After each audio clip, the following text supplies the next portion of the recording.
Como tiene 8 versículos, vamos a leerlo todos juntos ahí en nuestros lugares para que nos demos una idea de lo que está diciendo este maravilloso salmo. De seguro que lo recordamos, que hay algunas palabras que las tenemos en nuestro corazón e incluso ya lo hemos cantado. A ver, todos juntos dice así: alzaré mis ojos a los montes, ¿de dónde vendrá mi socorro? Mi socorro viene de Jehová, que hizo los cielos y la tierra. No dará tu pie al resbaladero, ni se dormirá el que te guarda. He aquí, no se adormecerá ni dormirá el que guarda a Israel. Jehová es tu guardador, Jehová es tu sombra, tu mano derecha. El sol no te fatigará de día, ni la luna de noche. Jehová te guardará de todo mal, Él guardará tu alma. Jehová guardará tu salida y tu entrada desde ahora y para siempre. Miren qué hermoso salmo, ¿verdad, hermanos? Es un salmo muy positivo, aunque comienza con una interrogante, comienza con una inquietud muy especial. Sin embargo, conforme se va desarrollando el salmo, pues se va ampliando pues la convicción, la confianza en Dios, el deseo de poner la mirada en el Señor. Entonces miren qué bonito salmo. Entonces vamos a meditar en este salmo, que nada más tiene estos 8 versículos.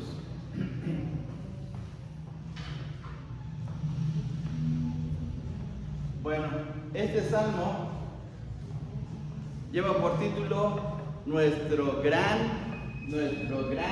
protector, nuestro gran protector.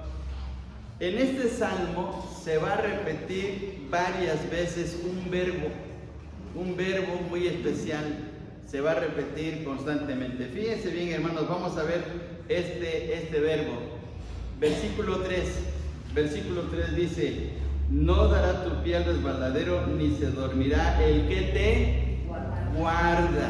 Noten ese, si quieres subrayarlo, guarda. Luego dice en el versículo 4: he aquí, no se adormecerá ni dormirá el que guarda a Israel. Luego en el 5, Jehová es tu guardador, Jehová es tu sombra en tu mano derecha, el sol no te fatigará de día ni la luna de noche. Luego el 7, Jehová te guardará de todo mal. Y luego en el segundo renglón, Él guardará tu alma. El 8, Jehová guardará tu salida y tu entrada desde ahora y para siempre. Vean ustedes cómo se repite constantemente esta palabra. Por eso es que se habla de la protección de Dios, porque nos está guardando, nos está cubriendo. Ahorita vamos a entrar más en detalle de esta enseñanza, pero este es el título, nuestro gran protector. Bien, vamos a ver algún detalle de este salmo.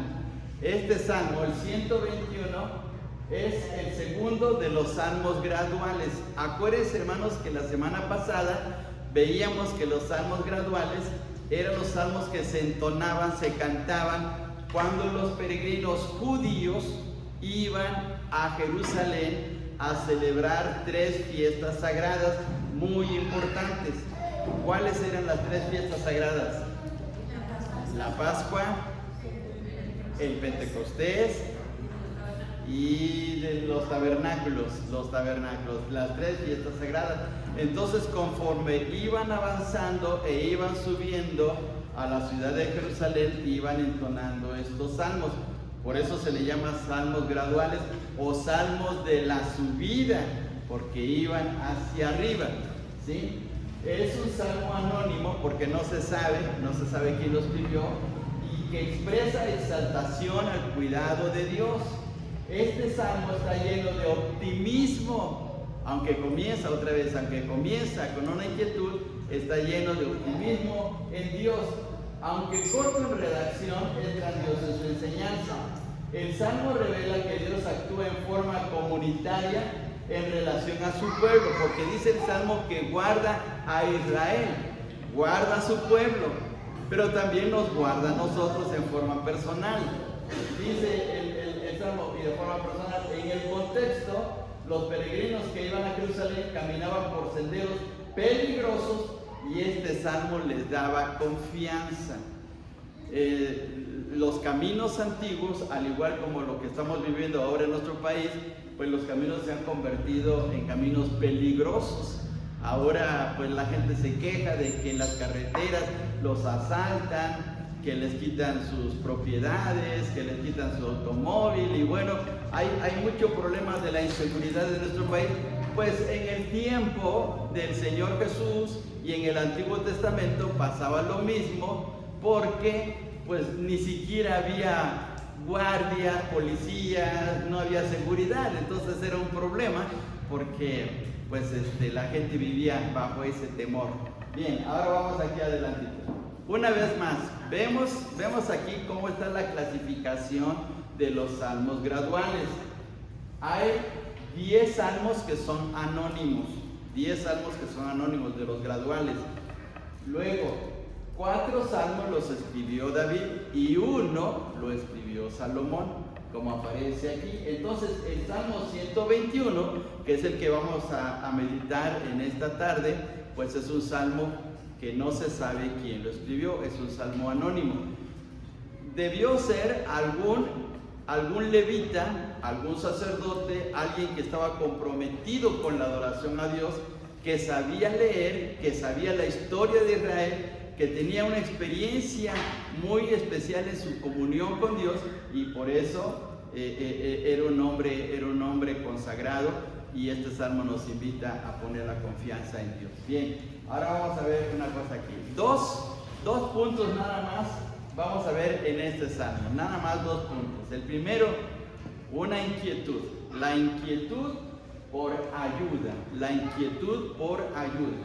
Por eso, recordemos, el versículo 1 dice: alzaré mis ojos a los montes, y luego viene la pregunta que se hace: ¿de dónde vendrá qué cosa, hermanos? Mi socorro. Utiliza esa palabra, utiliza la palabra socorro, y ahorita vamos a ver por qué la está utilizando.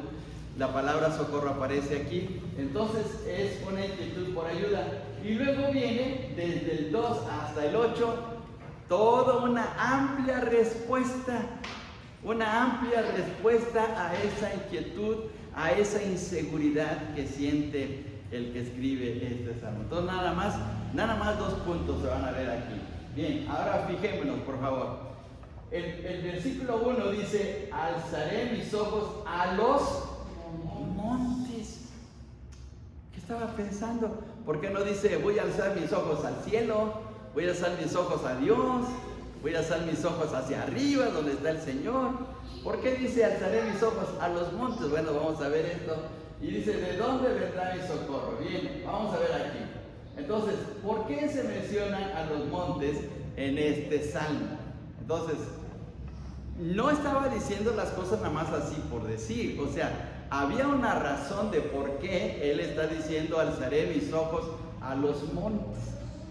Ahora vamos a ver algunos detalles en relación a la situación de los montes. Fíjense bien, hermano. Fijémonos. Número 1. En la época de la monarquía, es decir, cuando estaban los reyes gobernando tanto a Israel como Judá, la monarquía, se tenía la idea de que en los montes estaban los dioses. Vamos a este pasaje, por favor. Primera de Reyes 20:23. Primera de Reyes 20:23. Y lo leemos todos juntos, hermanos. Primera de Reyes 20 y 23. Resulta que hay un conflicto muy especial, y vemos la respuesta a este conflicto, a esta situación. ¿Sí? ¿Ya lo tenemos, hermanos? Primera de Reyes 20:23, todos juntos. Y los siervos del rey de Siria le dijeron: sus dioses son dioses de los montes, por eso nos han vencido. Mas si peleáramos con ellos en la llanura, se verá si no los vencemos. Había una guerra entre Israel y Siria, y resulta que fueron vencidos por los de Israel, y los de Siria se dijeron: es que sus dioses son dioses de los montes. Entonces el salmista estaba pensando en la creencia que se tenía en la antigüedad. Esa es una manera de pensar. Bien, la segunda situación: La ciudad de Jerusalén está rodeada por un sistema montañoso, aquí estaba escrito, en Palestina. Y los montes en el Salmo 125, versículo 2, era una señal de la protección de Dios. Vamos al Salmo 125 y versículo 2 para que veamos, hermanos. Salmo 125 y versículo 2. A ver, también lo leemos todos juntos, por favor. A ver, todos juntos. Dice así: como Jerusalén tiene montes alrededor de ella, así Jehová está alrededor de su pueblo desde ahora y para siempre. ¿Para qué le servían los montes a Jerusalén? Pues para protegerlos de las inclemencias del tiempo, tal vez por los tornados, tal vez algún fenómeno meteorológico, etc. Y los montes protegían a la ciudad de Jerusalén. Pues lo mismo dice el salmista, así Jehová está alrededor de su pueblo, está hablando de protección. Entonces, el estar mirando hacia los montes, cuando dice el salmista, alzaré mis ojos a los montes, estaba pensando en protección.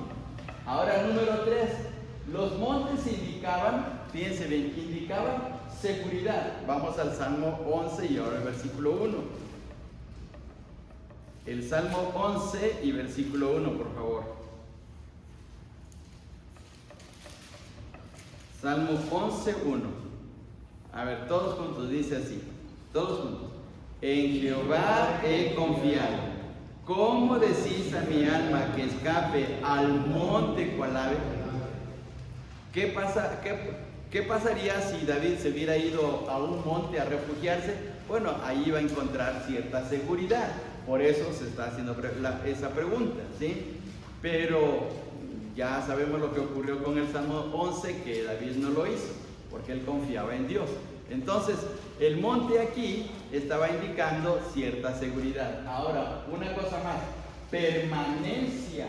Vamos al Salmo 36, versículo 6, por favor. Allá adelantito, 36, 6.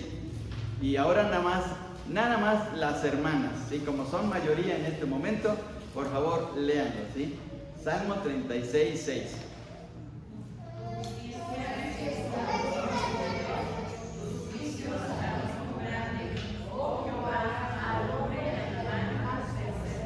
Muy bien, en el primer renglón de este versículo dice el texto, tu justicia es como los montes de Dios. ¿Por qué está comparando la justicia con los montes de Dios? Porque esa justicia de Dios va a permanecer. Por ejemplo, hermanos, nosotros veamos o no veamos, pero ahí está el cerro de San Lorenzo. Y cada mañana ahí aparece y aparece y ha sido por generaciones. ¿Por qué? Porque un monte ahí permanece, a menos que un sismo, algún fenómeno natural lo destruya y eso, pero los montes están indicando firmeza. Por ejemplo, las montañas, hermanos, las montañas que están a nuestro alrededor. Entonces, este salmo está indicando que la justicia de Dios permanece como los montes también. Y una cosa más, en el Salmo 48.2, vamos allá adelantito, Salmo 48.2, y ahora lo leemos los varones, por favor. 48.2, todos los varones, ¿sí?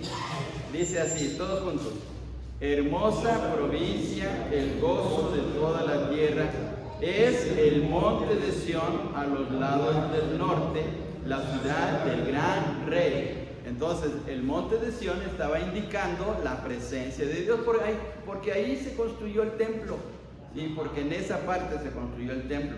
Entonces indicaba la presencia del Señor. Por último, firmeza. Vamos al Salmo 125.1 otra vez.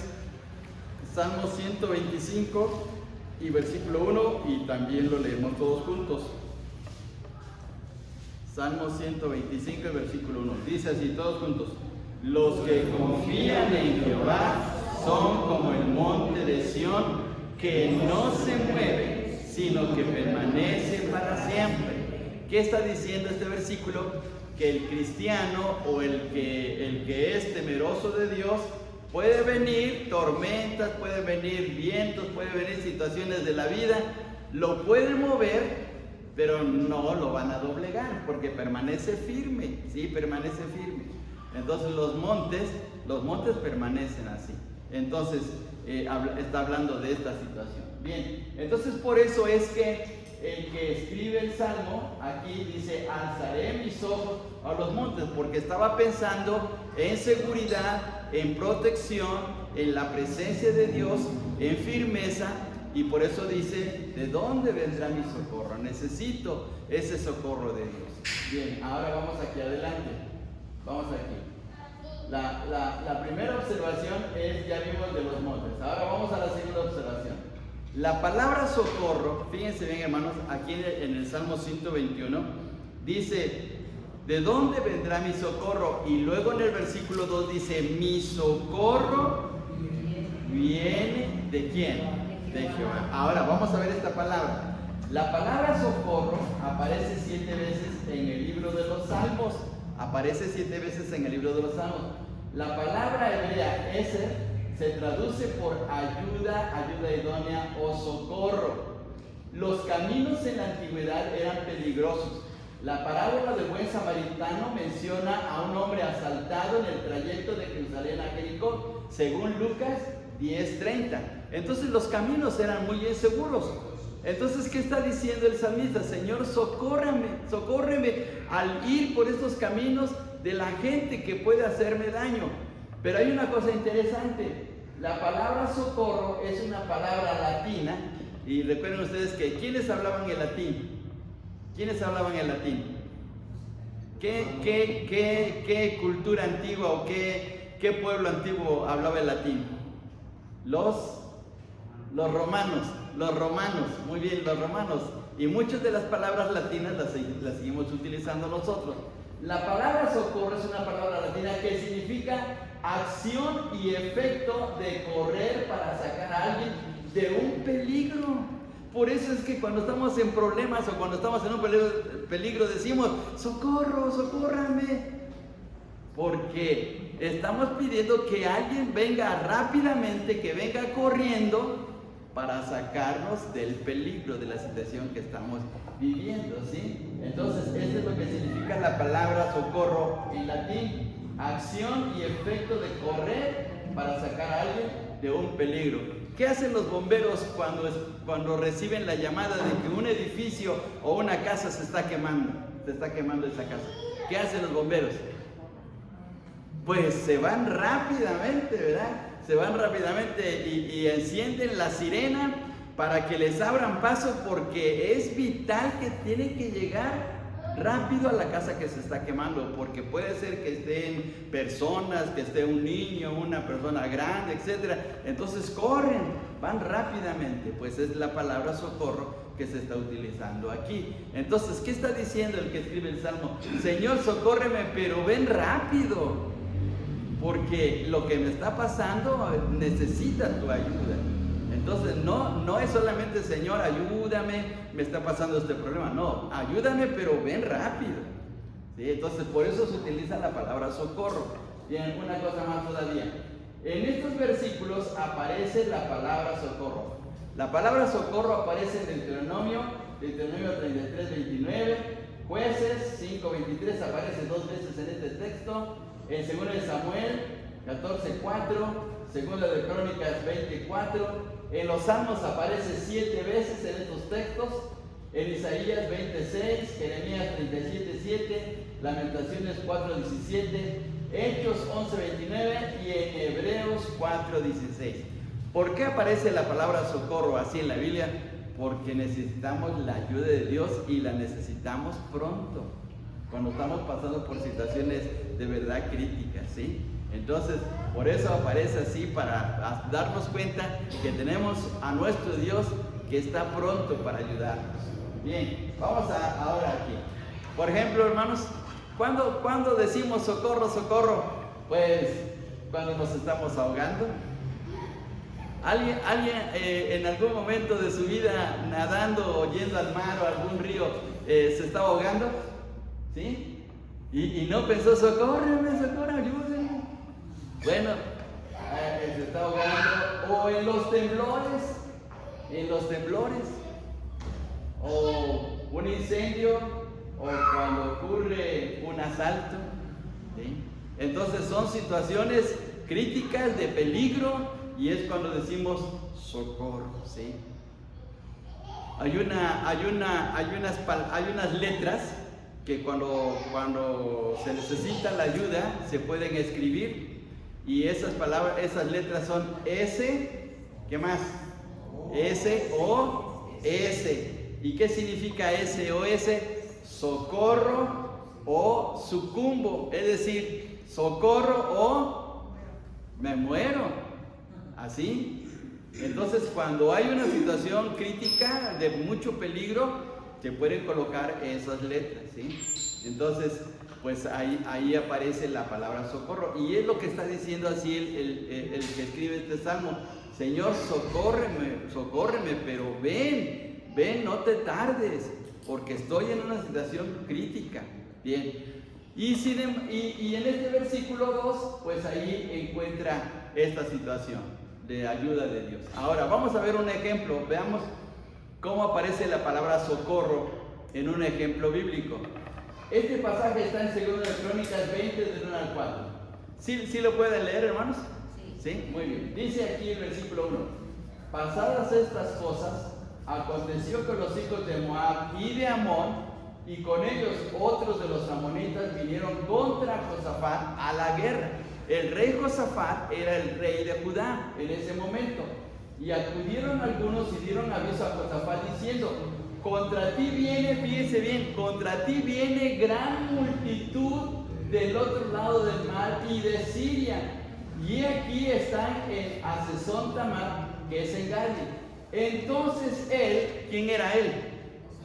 Josafat, el rey Josafat, tuvo temor, y Josafat humilló su rostro para consultar a Jehová, e hizo pregonar ayuno a toda Judá.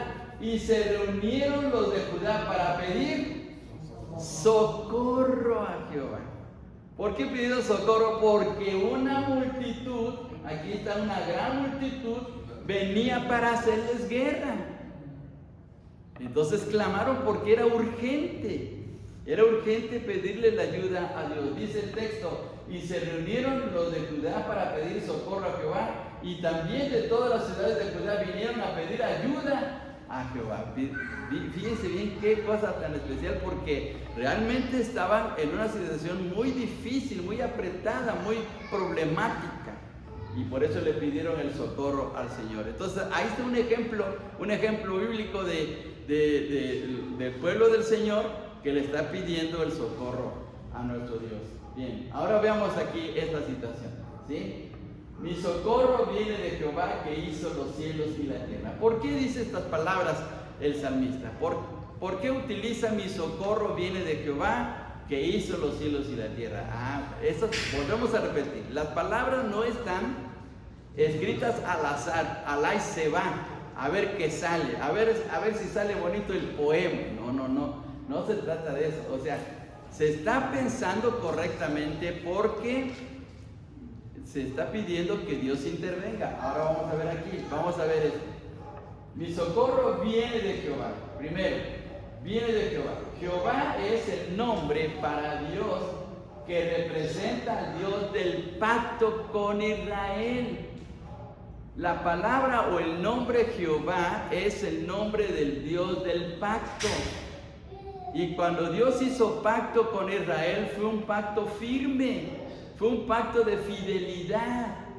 Entonces, ¿qué está diciendo el que escribe el Salmo? Señor, dame socorro porque tú hiciste un pacto con nosotros. Yo soy parte de tu pueblo. Tú eres fiel. Señor, cumple tu promesa. Así le está diciendo, en cierto modo, el que escribe el Salmo. Ahora, fíjense bien, dice, y es una referencia a la fidelidad de Dios con su pueblo. Luego dice la segunda frase, que hizo los cielos y la tierra. Veamos estas dos palabritas, que hizo, referencia a Dios como creador. Dios hizo los cielos y la tierra. Y se hizo los cielos y la tierra, ¿cómo es Dios? Pues todopoderoso, es todopoderoso. Entonces, al ser el creador, si Él hizo todo el universo con su poder, entonces Dios tiene el poder de socorrernos ante cualquier situación. Si Dios hizo todo el universo, Entonces, ¿qué no nos puede ayudar para sacarnos en una situación problemática? Pues claro que sí, hermanos. Entonces, de eso se está valiendo el salmista. Le está diciendo: Señor, tú hiciste el mundo, todo el universo, ayúdame, porque eso no es nada en comparación con todo lo que hiciste. Además, tú hiciste un pacto con nosotros. Entonces, estas palabras no están escritas nada más así, porque sí. O sea, por eso es que creemos que la inspiración es divina, porque Dios colocó su palabra de una manera muy certera, muy fiel, muy clara, ¿sí? Bien, ahora vamos a ver una cosa más todavía. Ahora vamos acá. Dice, en el versículo 3, fíjense bien, hermanos, en el versículo 3 dice: no dará tu pie al resbaladero. ¿Y qué es eso del resbaladero, hermanos? ¿Qué es eso del resbaladero? ¿Qué entendemos por resbaladero? Porque como que de momento, bueno, no sabemos, ¿verdad? Bueno, vamos a ver. Aquí viene otra palabra hebrea, ¿sí? Palabra hebrea, amor. Indica a alguien que se está tambaleando, que está titubeando antes de una caída o temblando. Y a eso se refiere resbaladero. Es decir, que la persona que está pasando por una situación muy crítica está temblando, está titubeando, está a punto de caerse, de desmayarse, porque la situación está conflictiva. ¿No han visto personas que de momento reciben una noticia de esas noticias fuertes y se ponen blancas del susto y dice: ay, me voy a desmayar, ¿sí? ¿Por qué? Porque el impacto de la noticia es fuerte. Pues es lo que quiere decir aquí resbaladero. Lo que le estaba pasando al que escribe el Salmo era una situación de verdad muy fuerte, que por eso le estaba pidiendo el socorro al Señor. Pero él sabe que el Señor le va a ayudar. Por eso dice: no dará tu pie al resbaladero. Y luego dice: ni se dormirá el que te guarda.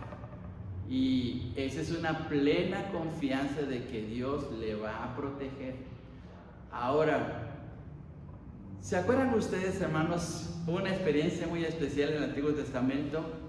En Primera de Reyes capítulo 18. Primera de Reyes capítulo 18, no está aquí en la presentación. Pero Elías retó a los 450 profetas de Baal y los llevó al Monte Carmelo. ¿Y cuál fue el reto, hermanos? ¿Cuál fue el reto contra esos profetas? Pues colocar un altar cada uno y colocar ahí un animal. ¿Y qué era el reto en realidad? Que cayera fuego del cielo, que cayera fuego del cielo. Si Baal realmente era Dios, que cayera fuego sobre su altar de ellos, de los profetas. Y si el Señor era el Dios verdadero, pues que cayera fuego sobre el altar de Elías, ¿sí? Porque era Elías contra esos profetas. Ahora, cuando Elías estaba viendo que los profetas de Baal estaban danzando, gritando, dando vueltas al altar para que su Dios hiciera caer el fuego, dice Primera de Reyes 18 que empezó a decirles: háblenle fuerte, a lo mejor está durmiendo. Ahora, un Dios, vamos a poner así, un Dios en sentido general, ¿dormiría? No debería dormirse. ¿Y el Dios de la Biblia duerme? No, pues nunca. Y entonces es lo que está diciendo aquí el que escribe el Salmo. Nuestro Dios siempre está pendiente, siempre está atento, siempre tiene los ojos abiertos a nosotros para ofrecer su socorro. Miren qué promesa tan especial. Y entonces veamos esto.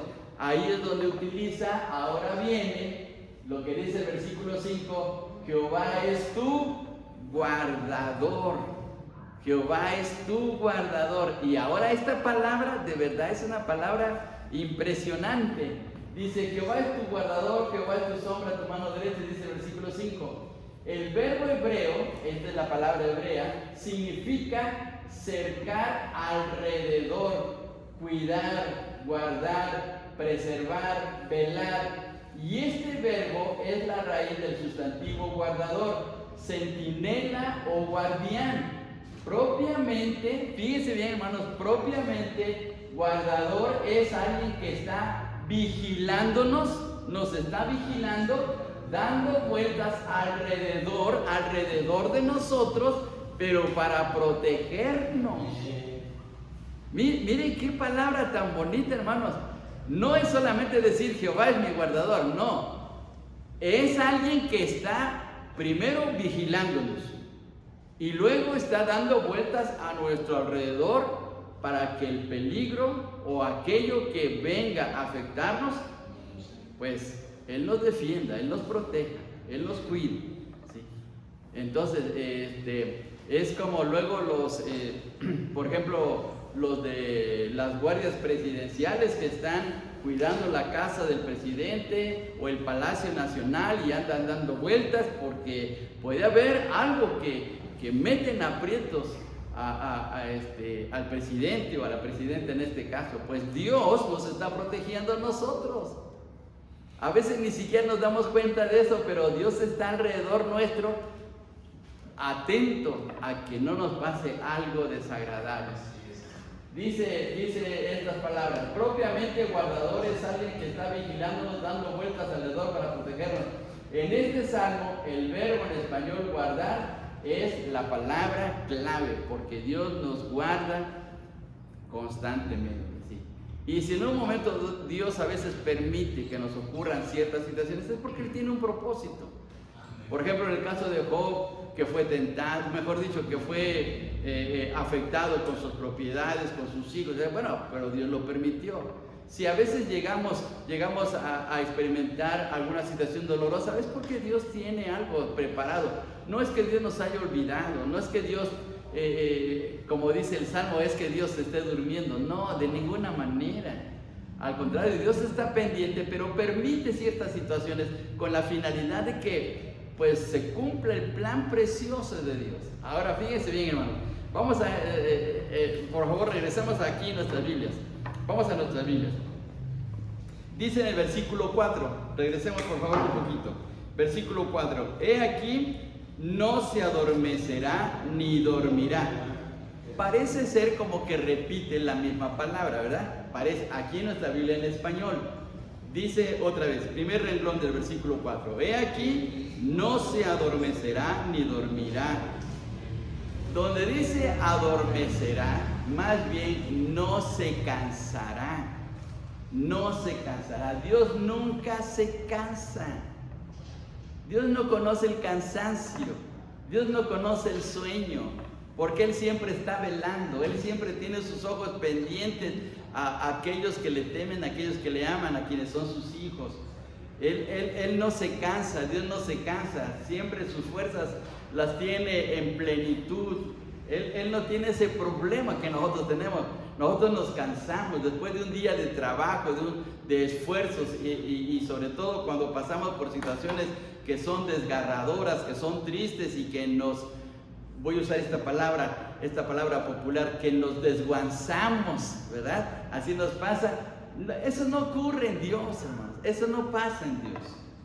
Dios siempre está atento, Dios siempre es fuerte, Dios nunca se cansa y está atento a nuestra vida. Y esa es la gran promesa que tenemos en este salmo. Por eso es que, hermanos, debemos siempre darle lugar a nuestro Dios. Veamos una cosa más todavía. Ahora, ¿cuáles son las acciones de la protección de Dios? ¿Cuáles son las acciones?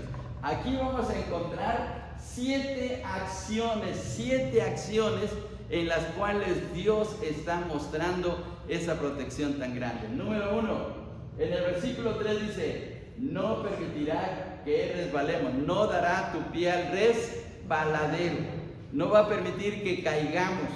Si Dios no desea que caigamos, no lo va a hacer, ¿sí? Si Dios desea que pasemos por una prueba difícil, lo va a permitir, pero Él sabe por qué y aún así nos va a estar protegiendo. Entonces, la primera es que no permitirá que nuestro pie resbale. Luego, Dios nunca duerme, como ya lo vimos, versículo 3. Versículo 4, Dios cuida a su pueblo, Dios cuida a Israel. Dice, Dios guarda a Israel. Luego, en el versículo 5 y 6, Dios es nuestra sombra, es nuestra protección, está al tanto de las situaciones de nuestra vida, ¿sí? Y luego, en el 6, Dios cuida de todo mal, de los peligros que nos enfrentamos día tras día hay peligros, ¿sí? Peligros, ya sea de una enfermedad, peligros de algún accidente, peligros de algún problema que tengamos en la familia, pero Dios nos está protegiendo, Dios está cuidando. Y luego Dios nos guarda la vida. Versículo 7, por favor, veamos este versículo 7. Dice, Jehová te guardará de todo mal, Él guardará tu alma, Él guardará tu persona, personalmente estará a tu cuidado, nos está diciendo el salmista, ¿sí? Nos cuida de una manera muy personal. Dice, Él guardará tu alma. La palabra alma aquí en este sentido es persona, cuida nuestras personas. Y por último, Dios guarda nuestra entrada y salida. Salimos de la casa, nos vamos al trabajo o nos vamos a algún asunto y regresamos. ¿Quién nos lleva y quién nos trae? Pues ahí está el Señor, hermanos. Él nos cuida. Vamos y venimos. ¿Y cuánta gente no se va y ya no regresa? Y sin embargo nosotros regresamos a casa, gracias a Dios, porque el Señor nos está protegiendo. Entonces veamos, ahí están las tremendas acciones de Dios, cómo nos está guardando en nuestras vidas.